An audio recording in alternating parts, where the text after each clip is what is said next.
Okay, so those are the steps to completing the square. Those are the same steps we will use throughout. Okay, I'd like to do two problems. One of them is solving using completing the square, and one of them is completing the square to put something in standard form into vertex form. Is it okay? And you can jot this down on a separate sheet of paper, or you just watch it. This is recorded. It will be posted on our Schoology page. So let's have some fun. Am I allowed to have ugly problems? I think the uglier the problem, the better you grab a hold of the concept. Sound like a deal? So let's make one up. Let's go.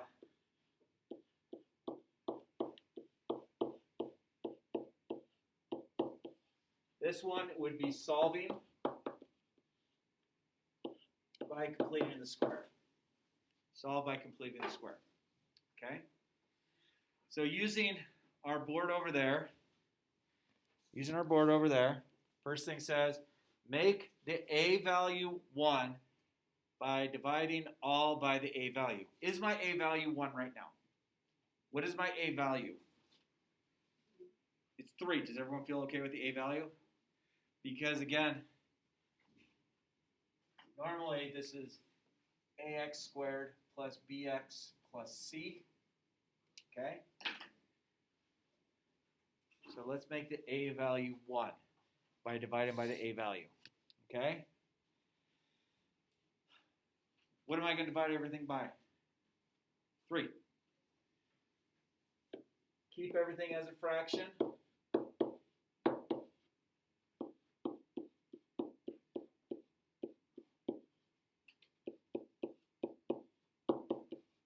Feel comfortable with that? Okay? Move the constant c. So my c value now is 7/3. My c value originally was 7. Agree? So my c value now in the blue is 7/3. So I can move it if I'm solving it, or I can keep it on the same side, but I have to make sure I make a space. So I'm going to move it, and I'm going to keep the space.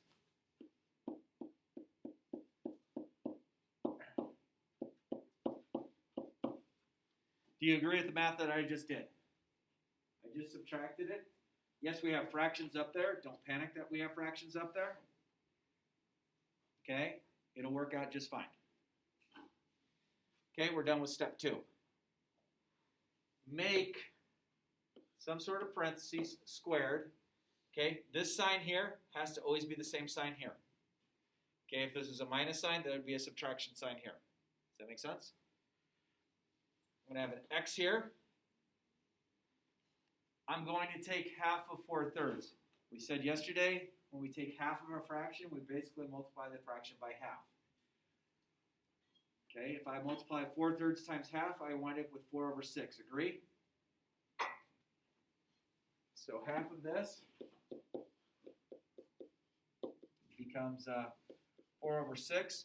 Reduce it if you can. 4/3 reduces to 2/3. Agree?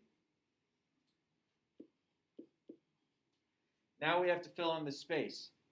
If we add something, and it's always adding something, if we add something to one side, we have to add it to the other side, or the equal sign. Make sense? If I square half of b squared, half of b quantity squared, what's 2/3 times 2/3? 4/9. If I add 4/9 here, I add 4/9 here. Seem okay? If I took x plus 2/3, quantity squared, which becomes x plus 2/3 times x plus 2/3, and if I FOILed that together, I would wind up getting x squared plus 4/3 x plus 4/9. Okay? Only thing you have to do here is you have to add fractions together. Okay? Has anyone ever seen my fast way of adding and subtracting fractions? If you've never seen this method, this might be the greatest thing you've ever seen in math. Okay? And I kid you not. And I'm ticked that I don't teach this in elementary school. So I'm going to take 7/3 Notice I moved that negative up. Plus 4/9. Okay, yes, you all learned to get a common denominator. Agree? If you do my way, you don't have to get a common denominator. Multiply those. Plus, multiply those. Multiply those. Negative 63 plus 12 is negative 51.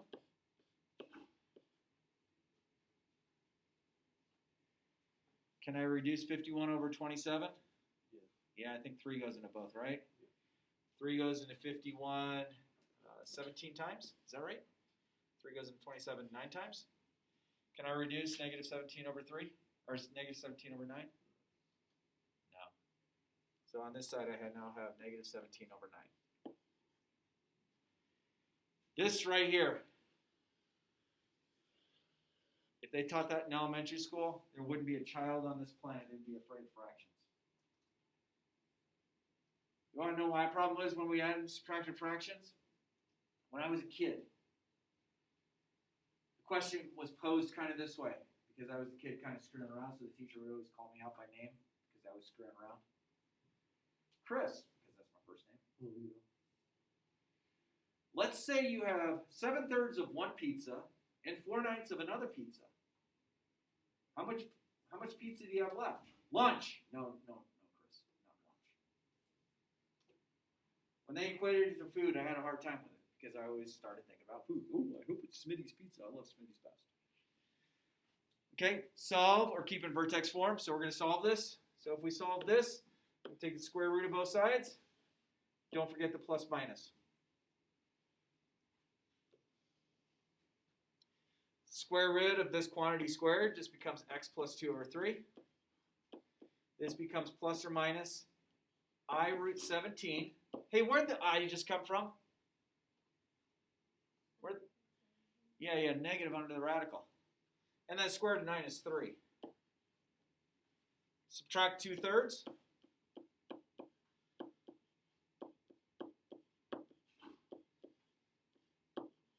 And then what you can do with this, being you have the same denominator, just put it over one denominator.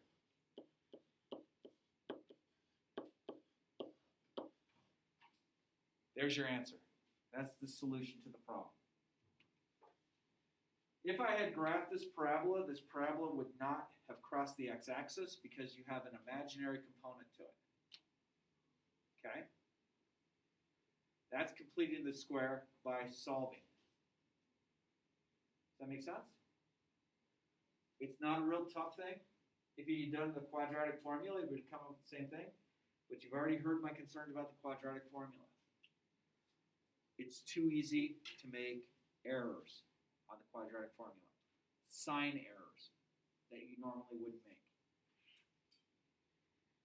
Okay? So that's solving using the quadratic formula.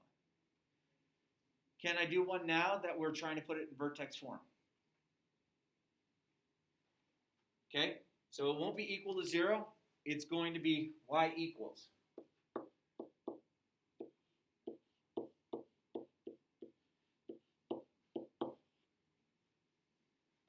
Okay? First step says make the a value 1. What's my a value up there right now?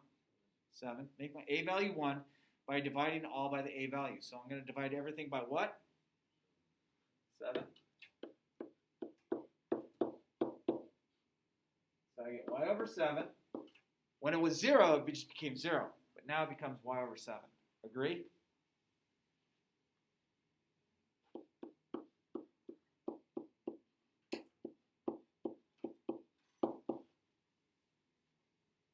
Is that okay? Move c value. So now my c value is negative 3/7. Move c value and then make a space. I could move the 3/7 to the other side with the y over 7. I could. But I'm keeping it in vertex form, so I'm going to keep it over here. I'm going to make a space.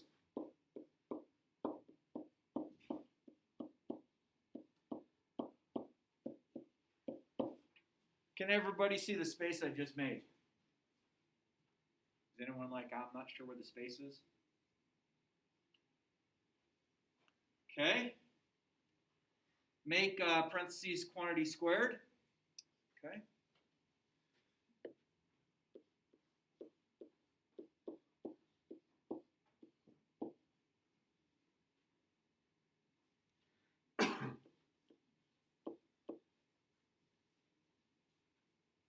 Plus sign here, plus sign here. Half of 5 over 7. Half of 5 over 7. Help me out. So I know you're paying attention. What's half of 5 sevenths? What's half times 5 sevenths? 5 14ths.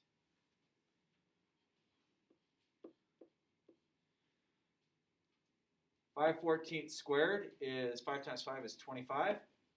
14 times 14, I believe, is 196. Now, here's the only key on this. I'm staying on the right side of the equal sign. Agreed? In order to keep this balanced, I could add 25 over 196 over here, or I could subtract it from here.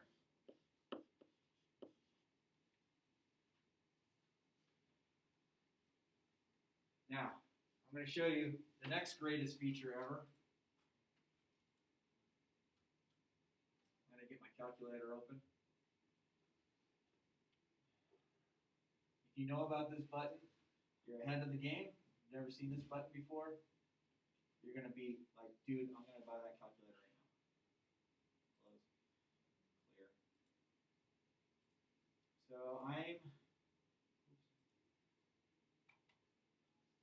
I'm going to go negative 3 sevenths minus 25 over 96. So negative 3 sevenths minus, oops, clear.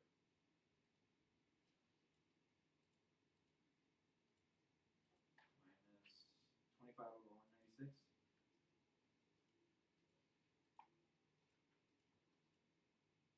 Okay, do the math. I get this for an answer. Well, Mr. Serp, you always show me stuff in fractions, right? So, you're going to hit the math button. Math. Notice the very top says frac. Agreed? I'm going to hit number 1. So I want my answer as a fraction.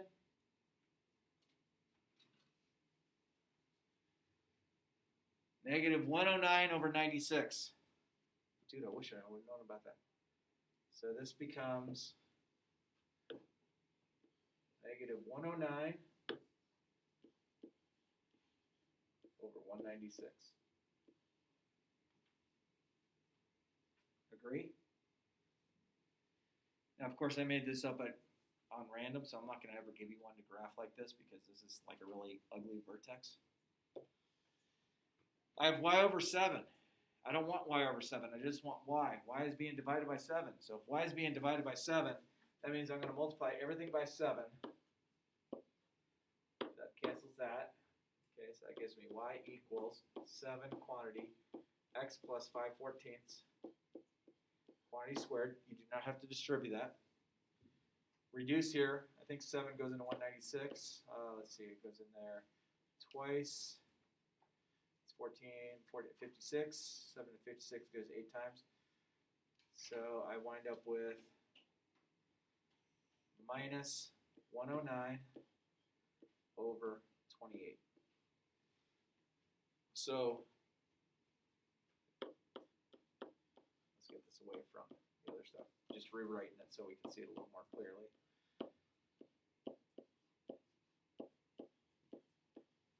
So my vertex of this is going to be opposite when grouped, same when not grouped, 109 over 28. That's my vertex. The 7 out front changes the pattern graph, the 1, 3, 5 pattern graph to 7, 21, 35. That's done. That's completing the square. Okay? So that right there is beneficial. It's beneficial to know that. Okay? So I just want you to have that. This recording will be posted on Schoology if you ever wanted to go back to it. So was there any other questions on, I forgot, which worksheets do we have to do? Was it through M?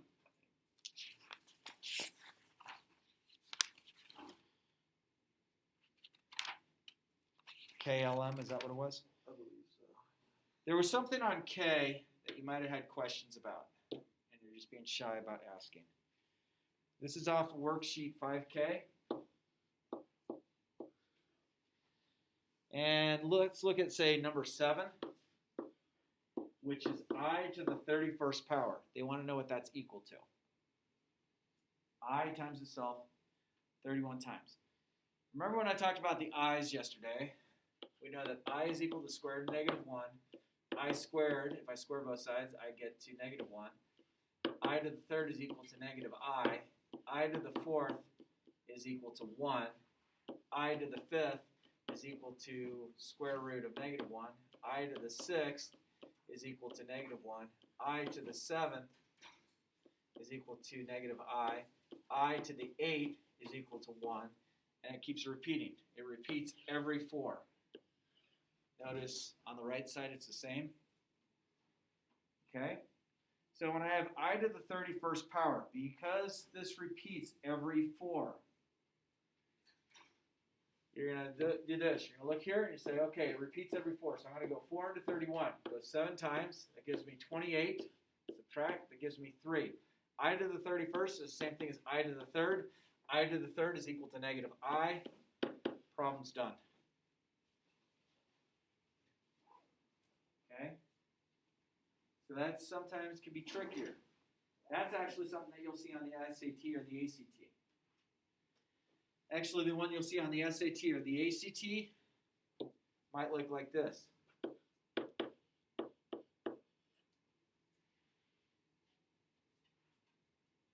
right. What? So what do I do on this one? How do I find out what I is equal to? Divide by what?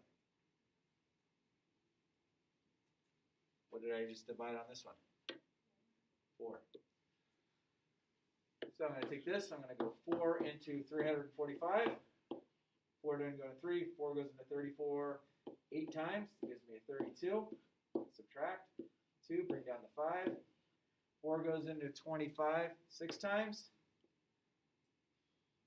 So that gives me a 24. My remainder is 1. So I to that is the same thing as I to the first. I to the first is equal to the square root of negative 1. That's all it is. Pretty simple thought process on it. But if you saw something like that and you weren't ready to see it, it would catch you off guard. Okay? Any other questions off of the homework, my friends? Again, with the eyes, the only thing you have to remember is this.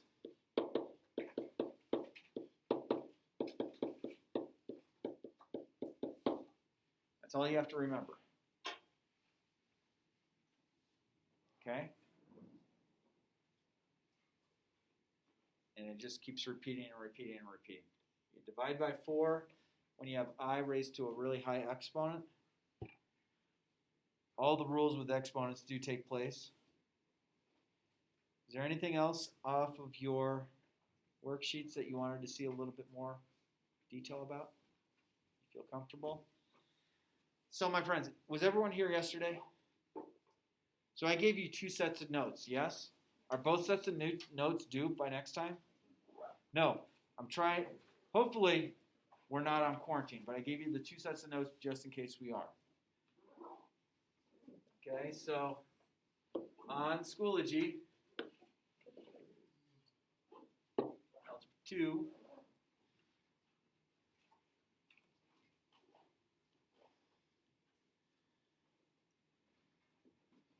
we're going to be in week 9, is that right? So videos N, O, and P, as well as these, do the odds on N, do the odds on O, do the odds on P, will be due for next time we have class. So we'll go over those in class. Next time we would have class, yeah. When are they supposed to make the decision for online? Is it Friday? I Was it like yesterday? maybe Friday. But I just saw our figures, and our figures still have us having a positive trend. So basically, would mean the governor would have to come out and say all schools have to be remote. So it's good. Yeah, it's good for us. Like our Dr. Siegfried has set up he's a science teacher, so he gets science. He has set up a category thing, and as long as we are not a 5 or below, we are in school. If we're at a 6 for a prolonged amount of time, we consider going to online only. If we are a 7 through 12, we are in person, like we are now. And we are, I think we might be an 8. I checked this morning, it was an 8, unless it changed. I know it does change. Yeah, hang on, let me stop recording. Sports,